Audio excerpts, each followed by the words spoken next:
In this video, we will define sampling distributions. We're going to introduce the central limit theorem and review conditions required for the theorem to apply. And we're also going to do some simulation demos to illustrate the central limit theorem and start talking about why it works without going into a theoretical proof, as well as talk about how it works and why it might be of use to us. Say we have a population of interest, and we take a random sample from it. And based on that sample, we calculate a sample statistic. For example, the mean of that sample. Then suppose we take another random sample and also calculate and record its mean. Then we do this again and again, many more times. Each one of the samples will have their own distribution, which we call sample distributions. Each observation in these distributions is a randomly sampled unit from the population, say a person or a cat or a dog, depending on what population you're studying. The values we recorded from each sample, the sample statistics, also now make a new distribution, where each observation is not a unit from the population, but a sample statistic, in this case, a sample mean. The distribution of these sample statistics is called the sampling distribution. So the two terms, sample and sampling distributions, sound similar, but they're different concepts. Let's give a little more concrete example. Suppose we're interested in the average height of the US women. Our population of interest is US women. We'll call capital N the population size, and our parameter of interest is the average height of all women in the US, which we denote as mu. Let's assume that we have height data from every single woman in the US. Using these data, we could find the population mean. 65 inches is probably a reasonable estimate. Using the same population data, we can also calculate the population standard deviation, which we usually call sigma. We wouldn't expect this number, the sigma, to be very small, since heights of all women in the US are probably very variable. It's possible to find a woman as short as 4 feet tall as 7 feet tall. Then, let's assume that we take random samples of 1,000 women from each state. We'll start with the first list on the alphabetical list, Alabama. We sample 1,000 women from Alabama. We represent each woman in our sample with an X, and we use the subscripts to keep track of the state as well as the observation number, ranging from 1 to 1,000. Then, we collect data from 1,000 women from each of a bunch of more states, including North Carolina, where I happen to be currently located, and then a bunch more, till finally we get to the last state on the alphabetical list, Wyoming. For each state, we calculate the state mean that we denote as X bar. So now we have a data set consisting of a bunch of means, or 50 to be exact since there are 50 states. We call this distribution the sampling distribution.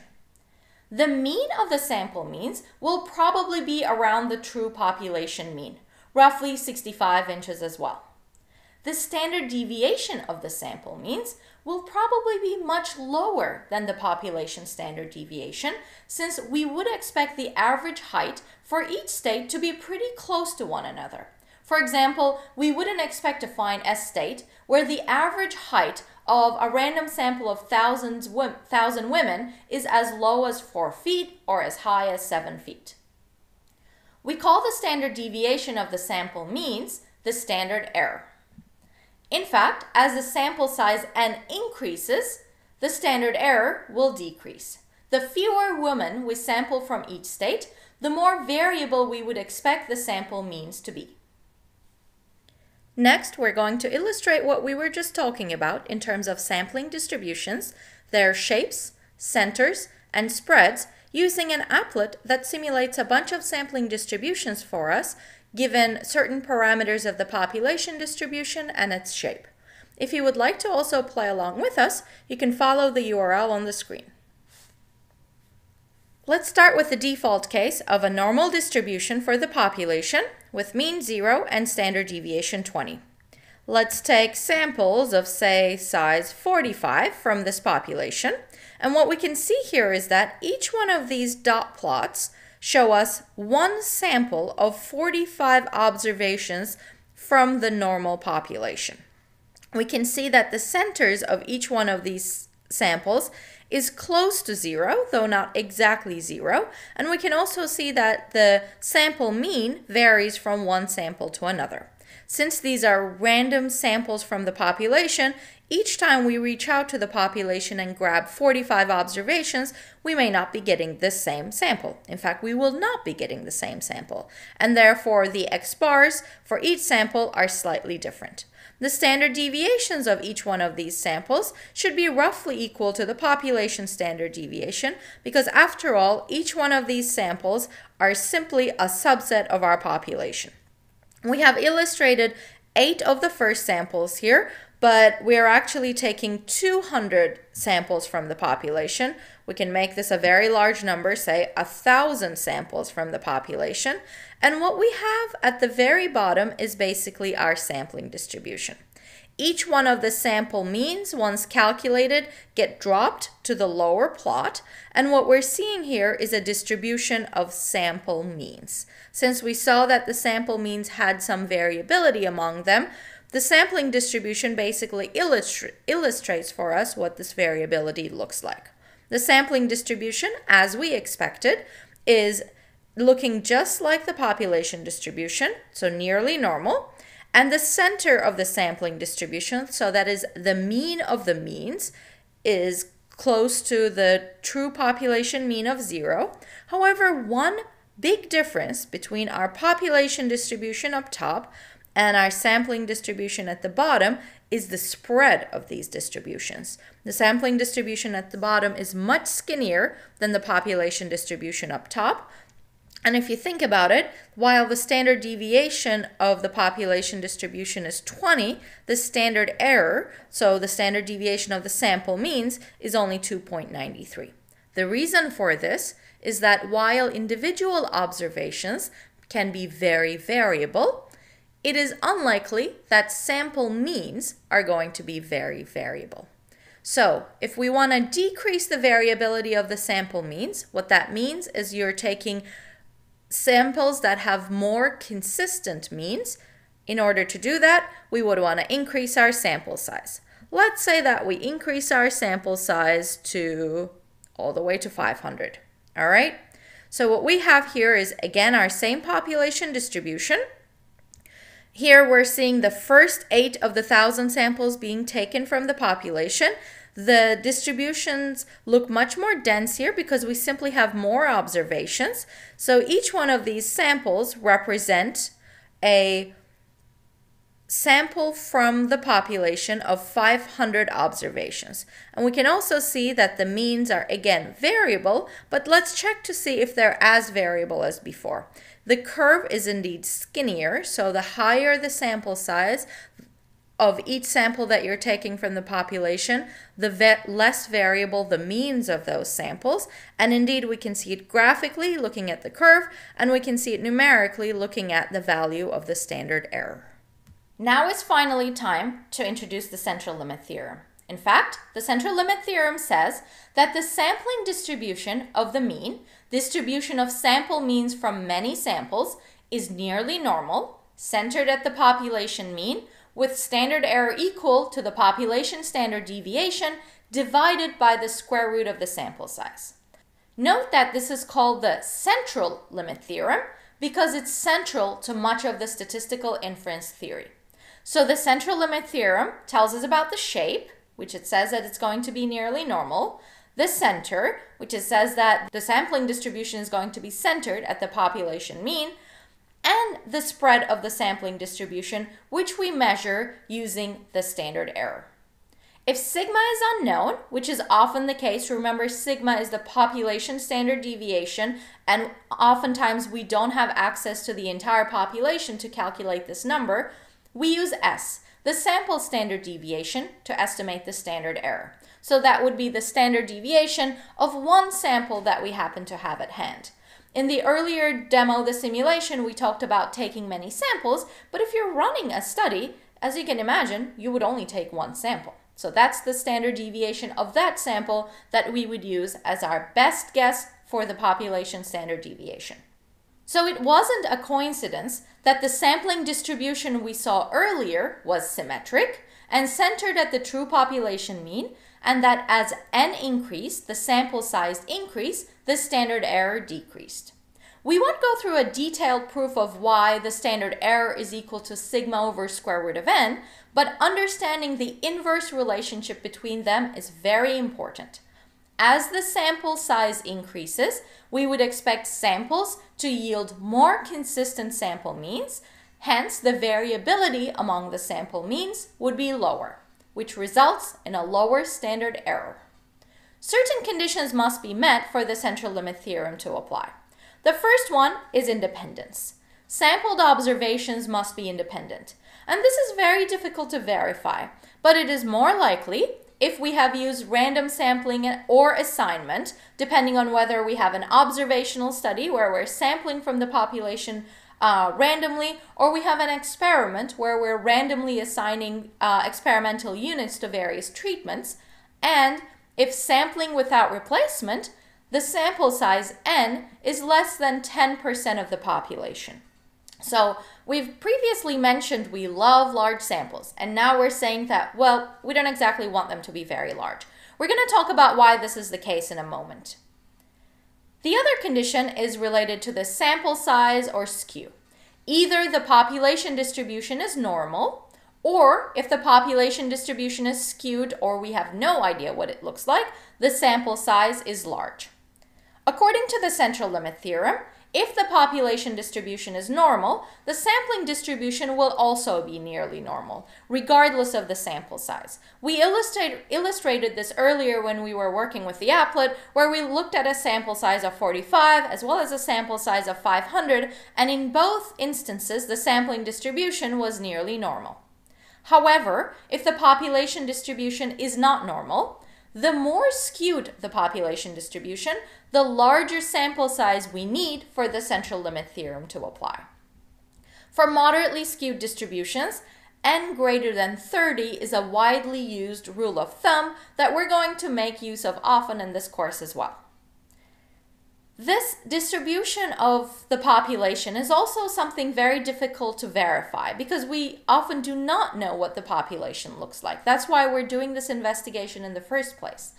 But we can check it using the sample data and assume that the sample mirrors the population. So if you make a plot of your sample distribution and it looks nearly normal, then you might be fairly certain that the parent population distribution it's coming from is nearly normal as well. We'll discuss these conditions in more detail in the next couple of slides. First, let's focus on the 10% condition. If sampling without replacement, n needs to be less than 10% of the population is what we stated earlier. Why is this the case? So let's think about this for a moment. Say that you live in a very small town. Say that the population of the town is only 1,000 people, all right? And your family lives there as well, including your extended family. Say that I'm a researcher who is doing research on some genetic application, and I actually want to randomly sample some individuals from your town. Say I take a random sample of, say, size just 10. If we're randomly sampling 10 people out of 1,000, and let's say you are included in our sample, it's going to be quite unlikely that your parents are also included in that sample as well. Because remember, we're only grabbing 10 out of a population of 1,000. But say on the other hand, I actually sample 500 people from the 1,000 that live in your town. If in this town you live with your parents and all of your extended family, and I've already grabbed you to be in my sample, and I have 499 other people to grab, chances are I might get somebody from your family in my sample as well. You and a family member of yours are not genetically independent because observations in the population itself are not independent of each other often. So therefore, if we grab a very big portion of the population to be in our sample, it's going to be very difficult to make sure that the sampled individuals are independent of each other. That's why while we like large samples, we also want to keep the size of our sample somewhat proportional to our population, and a good rule of thumb usually, if we're sampling without replacement, is going to be that we don't grab more than 10% of the population to be in our sample. When you're sampling with replacement, which is not something we often do in survey settings, because if I've already sampled you once and given you a survey and gotten your responses, I don't want to be able to sample you again. I don't need your responses again. But if I were sampling without replacement, then the probability of sampling you versus somebody from your family would stay consistent throughout all of the trials. That's why we wouldn't need to worry about the 10% condition there. But again, in realistic survey sampling situations, we sample without replacement, and we like large samples, but we also do not want our samples to be much larger than or any more than 10% of our population. And what about the sample size skew condition? Say we have a skewed population distribution. Here we have a population distribution that's extremely right skewed. When the sample size is small, here we're looking at a sampling distribution created based on samples of n just equals 10. The sample means will be quite variable, and the shape of their distribution will mimic the population distribution. Increasing the sample size a bit, now we've gone from n equals 10 to n equals 100. This decreases the standard error, and the distribution starts to condense around the mean and starts looking more unimodal and symmetric. With quite large samples, here we're looking at a sampling distribution where for each of the individual samples based on which the sample means were calculated, those sample sizes were 200. With quite large samples like this, we can actually overcome the effect of the parent distribution, and the central limit theorem kicks in, and the sampling distribution starts to resemble a closely normal distribution. Why are we somewhat obsessed with having nearly normal sampling distributions? Because we've learned earlier that once you have a normal distribution, calculating probabilities, which will later serve as our p-values in our hypothesis tests, are relatively simple. So having a nearly normal sampling distribution that relies on central limit theory is actually going to open up a bunch of doors for us for doing statistical inference using confidence intervals and hypothesis tests using normal distribution theory. Let's do another demo real quick. We've looked earlier at what does the sampling distribution look like when we have nearly normal population distribution. Let's take a look to see what happens if the population distribution is not nearly normal. Suppose I first pick a uniform distribution. Here we can see that our population distribution is uniform. Let's say that it's going to be uniform between 4 and obviously our upper bound needs to be greater, 4 and 12. So we can see a uniform distribution between 4 and 12, absolutely no peaks, so on and so forth. Say that we're actually taking samples of size just 15 from this distribution. Each one of our samples contains 15 observations from the parent population, and the center of these samples are going to be somewhere close to the population mean. We take a bunch of these samples, 1,000 of them, and let's take a look at what the sampling distribution is looking like. It actually looks fairly symmetric, unimodal and symmetric. The center of the distribution is very close to our population distribution mean, and the variability of this distribution is actually much lower than our population distribution. We can see that the standard error is 0.59, while the original population standard deviation was 2.31. What happens if we have skewed data? Here we have a population distribution that's right skewed. We're taking samples of size 15, and let's actually make this an extremely right skewed distribution. So this is what this looks like. If we're taking samples of size 15, so here we're taking a look at each one of our individual samples, the sampling distribution is looking an awful lot skewed. However, if I increase my sample size to be much larger, say 500, then my sampling distribution is starting to look much more unimodal and symmetric and starting to resemble a nearly normal distribution. What about a left skewed distribution? Once again, let's make the skew of this distribution pretty high, and we can see that our sampling distribution, when we have a large number of observations in each sample, we have still kept it at 500 observations, the sampling distribution looks pretty nearly normal. However, if I was to decrease my sample size to be something pretty small, 24 let's say, then my sampling distribution is looking more and more left skewed. And in fact, if I take even smaller samples, let's go all the way down to 12, for example, now the distribution is looking even more skewed. If I, though, decrease the skew, and my population distribution to begin with is not looking all that skewed anyway, then I really don't need a whole lot of observations in my sample. Here I have only 12 observations in each sample, and the sampling distribution is already looking pretty unimodal and symmetric. So the moral of the story is, the more the skew, the higher the sample size you need for the central limit theorem to kick in. Please feel free to go play with this applet, interact with it, and find out for yourself what the sampling distribution looks like in various scenarios, and also play around with the different parameters of the distributions, either picking how skewed they are, if it's a uniform distribution, what the minimum and the maximum are, or if it's a normal distribution, what the mean and the standard deviation are.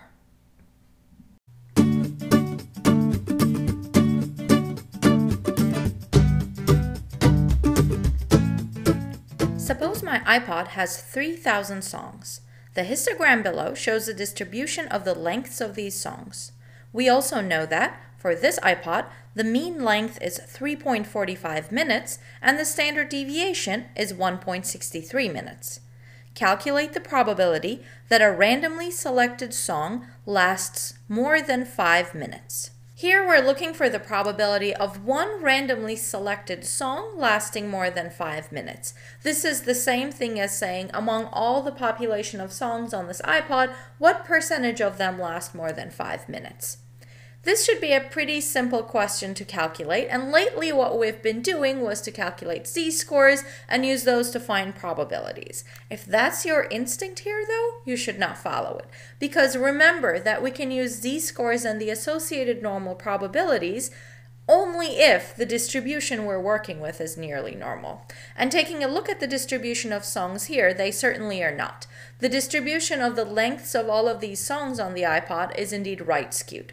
Does this make sense? Well, a song can't be less than 0 minutes, so we have a natural boundary at the lower end, and there's really no upper end to how long your songs can be. However, as you can imagine, it's going to be fewer and fewer songs as the number of minutes increases. That's what gives us the right skewed distribution here.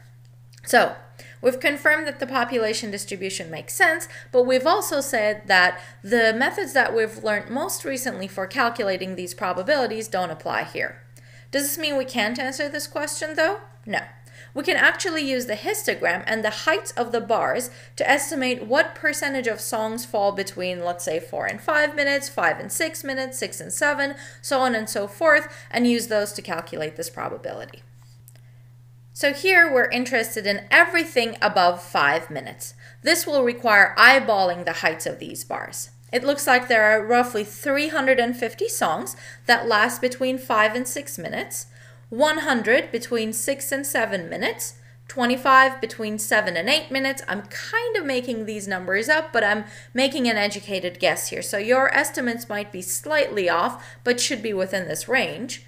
20 songs maybe between 8 and 9 minutes, and 5 songs maybe between 9 and 10 minutes. It seems like there are no songs on this iPod that last more than 10 minutes. Let's let x equal the length of one song. We're using an additional notation here that actually isn't absolutely necessary for this one question, but having used some sort of notation will come in handy in a little bit. Then, the probability that x is greater than 5 is 350 plus 100 plus 25 plus 20 plus 5 divided by 3,000, which comes out to 500 over 3,000, which is 0.17 approximately. So the probability that a randomly selected song on my iPod lasts more than 5 minutes is 0.17. Another way of thinking about this is 17% of the songs on my iPod last more than 5 minutes. Now let's take a look at another question based on the same iPod. I'm about to take a trip to visit my parents, and the drive is 6 hours. I make a random playlist of 100 songs. What is the probability that my playlist lasts the entire drive? So we know that 6 hours is roughly 360 minutes. So I'm going to need 360 minutes worth of songs. We could write this as, remember we were calling x the length of one song, probability that x1 plus x2 all the way up to x100 is greater than 360 minutes. How do we calculate this probability? We haven't really worked with sums of random variables, but we know how to deal with averages.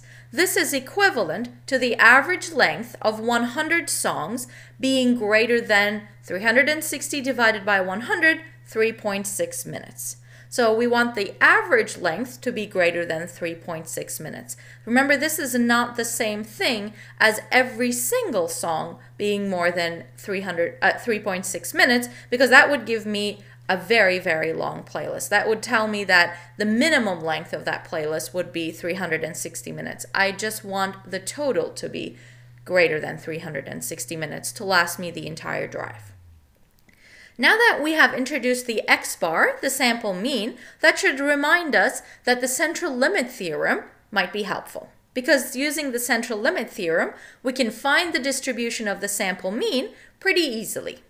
The central limit theorem says that x-bar will be distributed nearly normally with mean equal to the population mean, which is 3.45 minutes. We were given this information in the previous slide, and with standard error equal to the population standard deviation, sigma, divided by the square root of n, the sample size. So that is 1.63 divided by square root of 100, which comes out to 0.163. Now, we have a random variable, x-bar, our sample mean. We know its distribution, it's normal. We know its mean, the center, 3.45, and we know something about its variability. The standard error, which is basically the standard deviation of x-bars, is 0.163. And we're interested in some probability. This combination of events, a normal distribution, I know its parameters, I'm looking for a probability, should prompt that we should first draw a curve before we proceed. So I'm drawing my curve, I'm setting the center at 3.45, and remember I'm looking for the observation of interest is 3.6 minutes, and I'm looking for everything above that. Remember, drawing the curve is always your friend. If you do this first, it's much less likely that you would do something wrong in the following steps. So next, we calculate the z-score. The z-score is equal to 3.6, the observation, minus 3.45, the mean, divided by 0.163, the standard error, and it comes out to be 0.92. Note that we divide by the standard error and not the sigma, the standard deviation of the population, because the observation of interest, the 3.6, is a sample mean and not an individual song, so not an individual observation. We measure the variability of individual observations with standard deviations. We measure the variability of sample means with standard errors. So whatever the observation is that you plug in the numerator in your z-score, its variability belongs in the denominator. In other words, our observation is an x-bar and not an x. This is where we can see the notation from earlier come in handy. We can now easily find the area using many of the methods we've learned so far, using a table, using R, or the applet. If I wanted to find this probability using the applet, I would choose the normal distribution with mean 0 and standard deviation 1, because remember that is indeed the standard normal, the distribution of z-scores, and I'm looking for an upper tail, and my z-score is 0.92. So I just need to slide my slider over to 0.92, and it turns out that the probability of the z-score being greater than 0.92 is 0.179. So there's almost an 18% chance that my playlist lasts at least the entire drive. Here's one more question working with sampling distributions and the central limit theorem for the mean. We have 4 plots presented here, and our task is to determine which plot A, B, or C, is which of the following. The first one we already know which one that is. That's the distribution for a population where the mean is 10 and the standard deviation is 7. So that's the big plot, the right skewed big plot at the bottom. One of plots A, B, or C is a single random sample of 100 observations from this population. Another one is a distribution of 100 sample means from random samples with size 7, so n equals 7. And another one is a distribution of 100 sample means from random samples with size 49. To answer this question, we need to use what we know about sampling distributions based on the central limit theorem, especially the interplay between the shape and the sample size. The distribution in plot C most closely resembles the normal. Therefore, this must be the distribution with the distribution of 100 sample means from random samples with size 49. Remember, the central limit theorem tells us that sampling distributions will be nearly normal when n is large, so the largest n of the options should yield the most normal looking distribution. We can choose between the remaining two depending on their shapes or spreads. The plot that resembles the parent distribution, the population distribution, the most is the single random sample of 100 observations from this population. Because remember, both in a population and in one sample, the observations are still individual observations, so not sample means. This appears to be plot B. It's right skewed, just like the parent population, and it also has the largest spread. Its range goes from 0 to 35, while the ranges of other plots are much narrower. Then, plot A must be the distribution of 100 sample means from random samples with size 7. So what we've done here is we've used what we know about the central limit theorem and how sample sizes affect the shapes and spreads of sampling distributions to make this assignment.